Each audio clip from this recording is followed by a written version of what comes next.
In this set of PowerPoint slides, I will discuss how the theoretical perspective provided by evolutionary psychology approaches the study of aggression. Unlike the earlier presentation on social learning theory, evolutionary psychologists believe that the tendency to respond aggressively in certain situations is part of human nature. We don't come into the world as a blank slate, but we come in with predispositions that have been programmed through evolution, including the tendency to be aggressive at certain times. Please note that I'm not saying violence is good, that we should tolerate it or encourage it. I'm just saying that this perspective proposes it is part of who we are.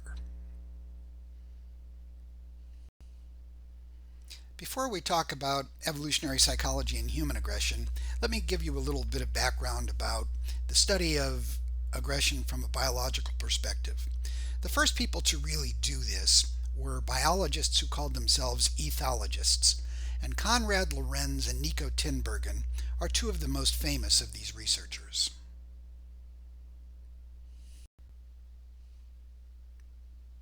I'm going to make this sound simpler than it is, but just to give you an example of how ethologists very quickly determined that behavior patterns like aggression are biologically innate, is to describe the kind of research they did with a little fish called a stickleback. You can see it in the picture here. Sticklebacks are ideal laboratory subjects because they're small. They only grow to be about 3 inches long. They're easily kept in aquariums, and they display a range of very interesting social behaviors. Their native habitat are the streams in Europe. Anyway, male sticklebacks are highly territorial, and during mating season they hollow out a little nest in the stream bed, and they try to entice females to come and lay eggs in the nest. But if another male stickleback strays anywhere near the territory, they're viciously attacked by the male who resides there. Now, how do we know that this behavior is innate rather than something that the fish learns as it's growing up?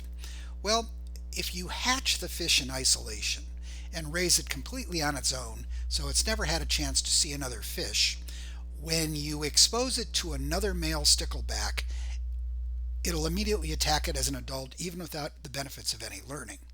And through this kind of research, ethologists identified something they called a releaser stimulus.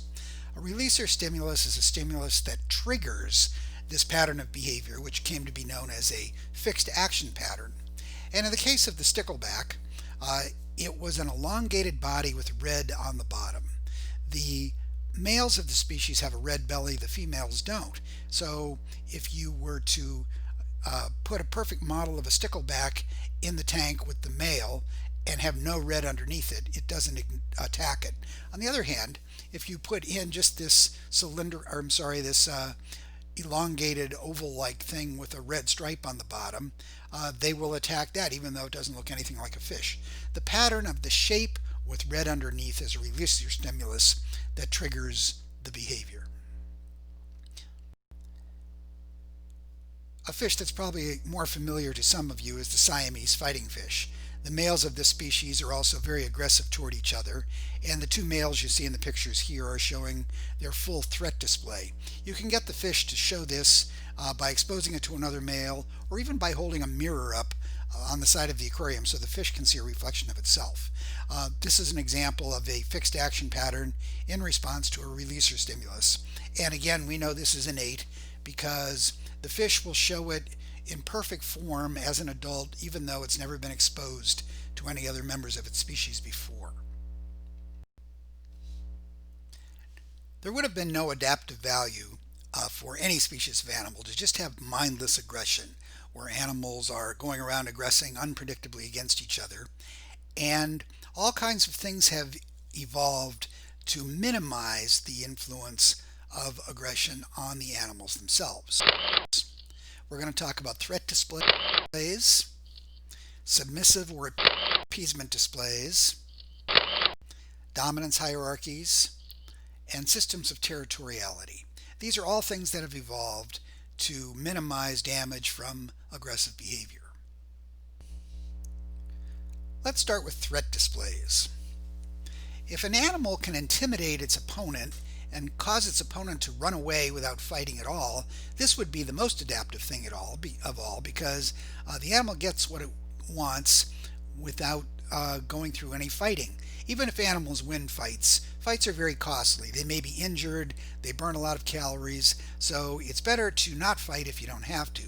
And so a variety of threat displays have evolved to make the animal appear larger and more ferocious than it may actually be. And the pictures you see on this slide all indicate threat displays where the animal is trying to intimidate opponents. So threat displays work because they prevent fighting from occurring. If a fight should start, however, there are ways that an animal can signal that it gives up, and then it's usually released by the other animal and it escapes to fight another day. And these displays are called submissive displays or appeasement displays. And in these examples you see dogs kind of rolling over and exposing their throat, primates smiling and averting eye contact, and a professional wrestler tapping out, saying "I give up." These are all ways, again, of minimizing damage from fighting. Dominance hierarchies are something that at first glance might appear to increase aggression. This is a pecking order where animals sort of fight each other to learn their status within the group. And yes, at the beginning of the group life, when animals are establishing their position, there is a fair bit of fighting that goes on. But once the dominance hierarchy is established, each animal knows its place and defers to animals that are higher in the dominance hierarchy than they are, with the end result being there's actually less violence than there might otherwise be. Some animals establish territories that they defend and patrol, and territoriality is also a way of minimizing violence because it keeps animals apart. Animals tend to stay in their own territory and avoid the territory of rivals. In the social sciences, evolutionary explanations for aggression have been fairly controversial because they fly in the face of a lot of things that social scientists typically believe in. But I don't think that the two perspectives are necessarily in opposition to each other. They often just address different questions. Social scientists, for example, focus on the immediate situational causes of violence. What is it in a situation that triggers aggressive behavior right now? Social scientists also usually believe that violence is a learned behavior. And social scientists seldom discuss the role played by biology. They think we can talk about aggression without referring to evolution or biology at all. I apologize for the annoying sound effects. Evolutionary psychologists believe that aggression exists because it was adaptive in situations commonly faced by our prehistoric ancestors. Evolutionary explanations also focus on ultimate rather than immediate causes of aggression. In other words, not so much what the triggers are, but why certain triggers.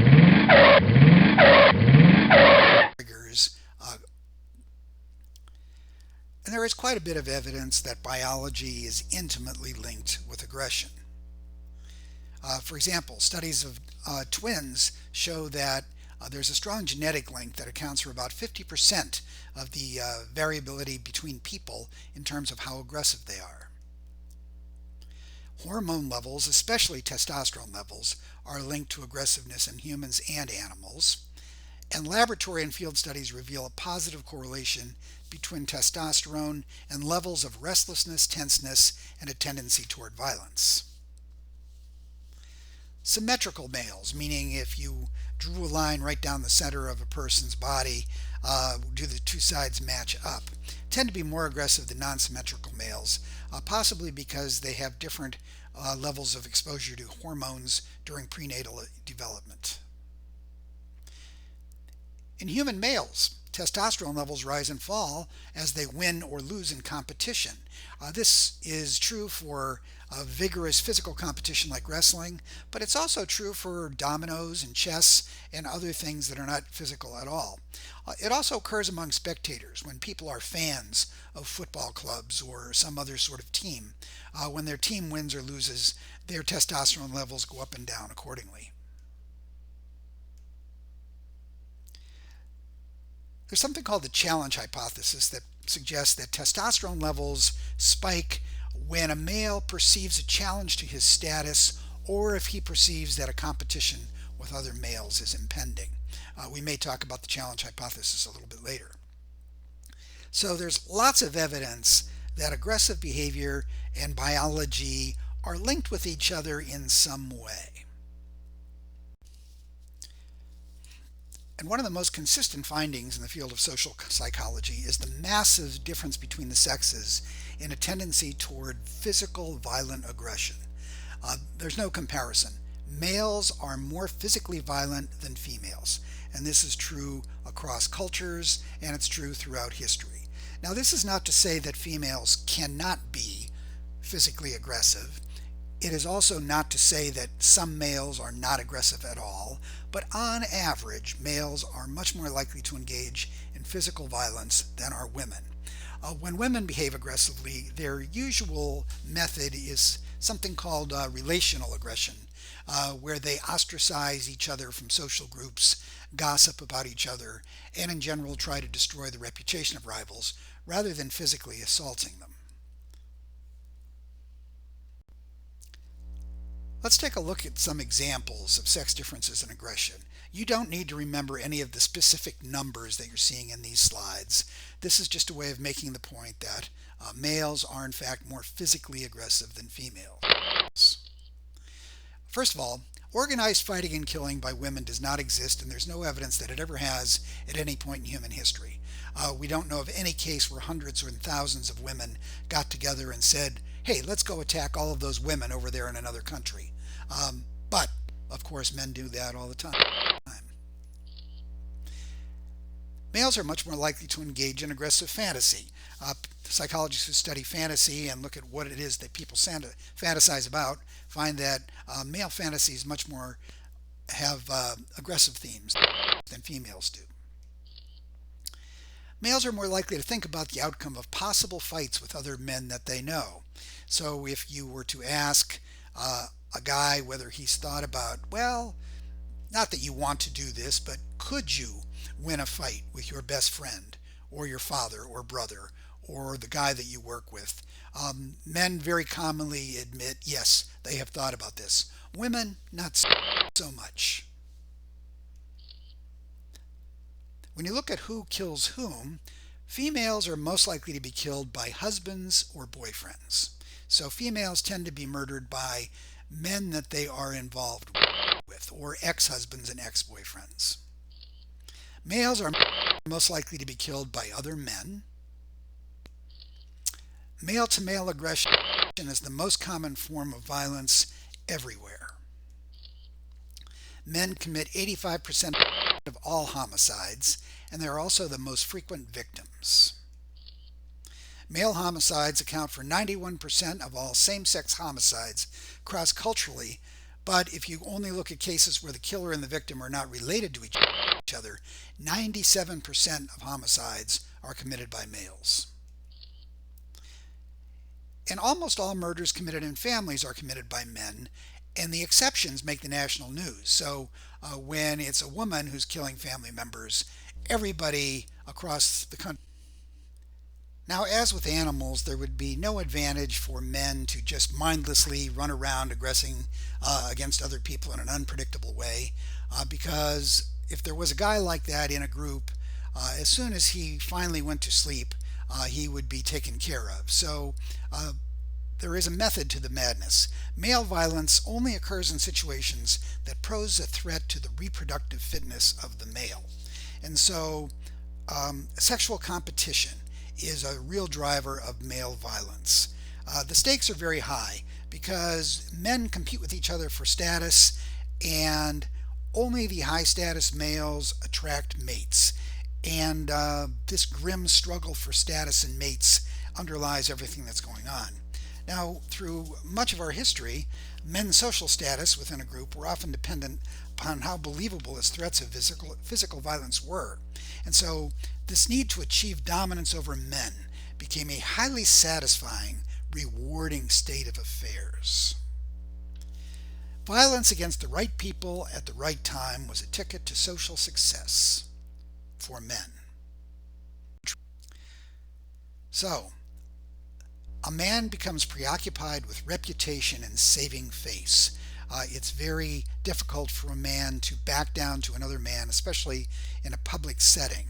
And men that are on the fringes of society with nothing to lose are the ones that are most prone to violence. For example, unemployed and unmarried men are much more likely to be the perpetrators of violence and also the victims of murder. And the most frequent cause of urban homicide, one man killing another, is usually some small, trivial dispute between two men that occurs in public, and each man is afraid to back down and be thought of as a loser.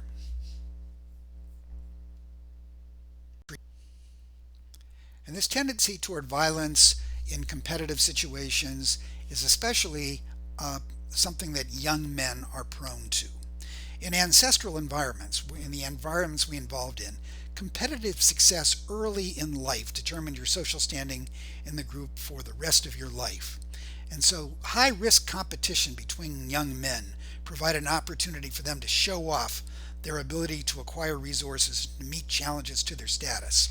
It's not coincidental that this is the time of life at which testosterone is at its peak. And testosterone is more about driving young men toward risk and aggression than it is toward sexual behavior, although it's certainly involved in both. This pervasive tendency among young males to engage in risky and violent behavior has come to be known as the young male syndrome.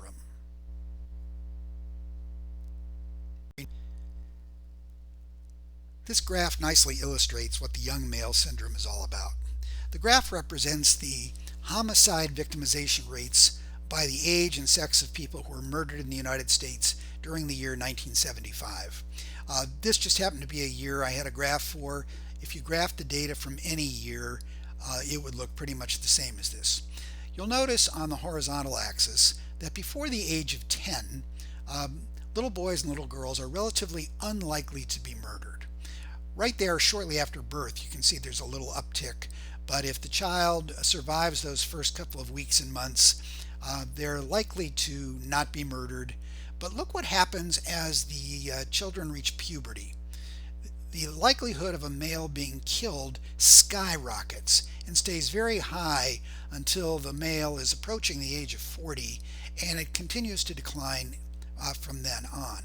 You'll notice that females don't go up nearly as dramatically, although there is a little bump during the teen years. This is due almost entirely to females' associations with young males during this period of their life. If you look at the far right side of the graph, you'll notice that even up at the age of 75 and 80, men are still more likely to be murdered than women are.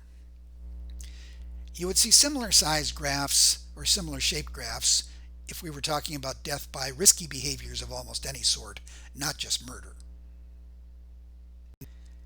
Here's another graph. It's a little blurry. I apologize for that. This shows the victimization rates of people who were murdered in the city of Chicago during the year 2003. And once again, you'll notice that at the far left side, where people are very young, they're unlikely to be murdered. But then there's this explosion of murders that go from the early teens up to about the age of 30, and then it starts to decline after that. So this is what the young male syndrome is all about.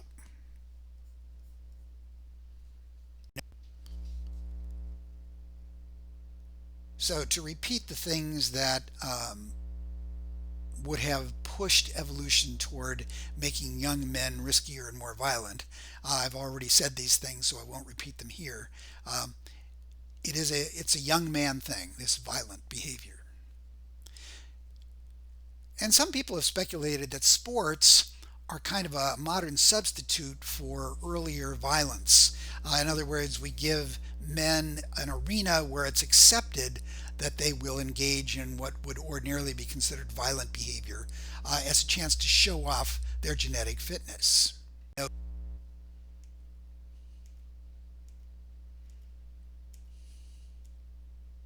And when you think of the things that we celebrate in sports, the things that we pay men tremendous amounts of money to do, we're showcasing the very same skills that would have made men outstanding hunters or warriors back in the day.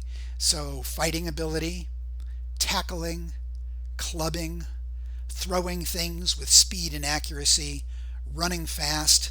All of these are skills that would have been very important in the hunting and warrior world, and we still are really interested in seeing how males stack up on these behaviors. So sports may be a way to give males a chance to compete in a less violent way.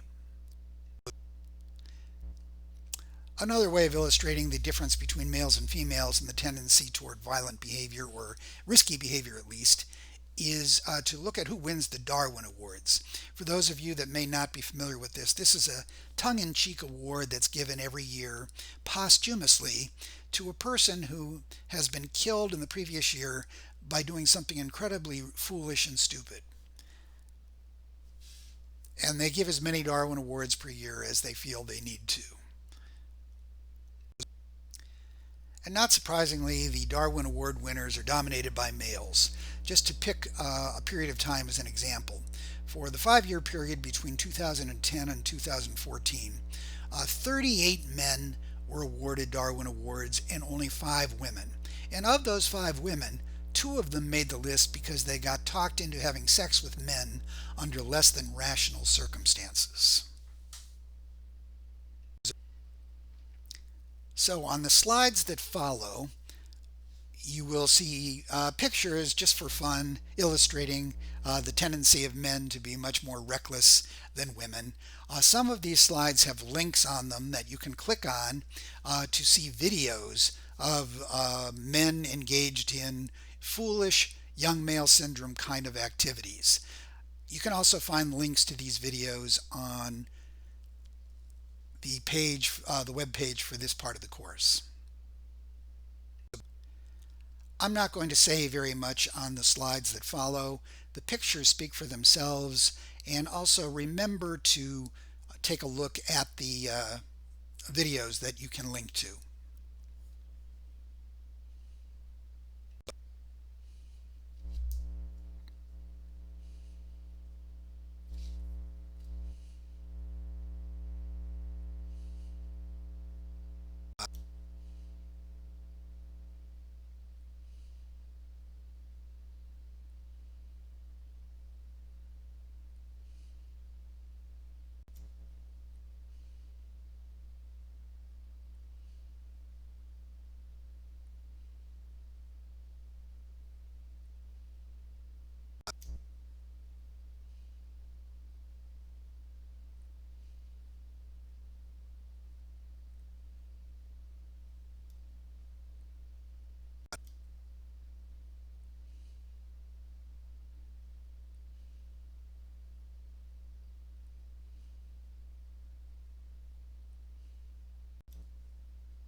And finally, I can't resist pointing out that there is actually a hypothesis called the crazy bastard hypothesis, which talks about there being a method to the madness of these young men.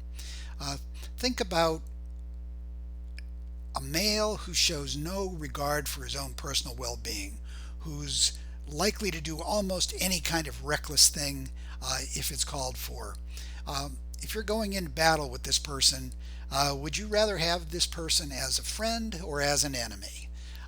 And so being a bit of a crazy bastard may in fact lead to being more readily accepted by other men because it's considered so newsworthy. Cause aggression and others do not. And of course, evolutionary psychologists are very interested in the biological basis of aggression.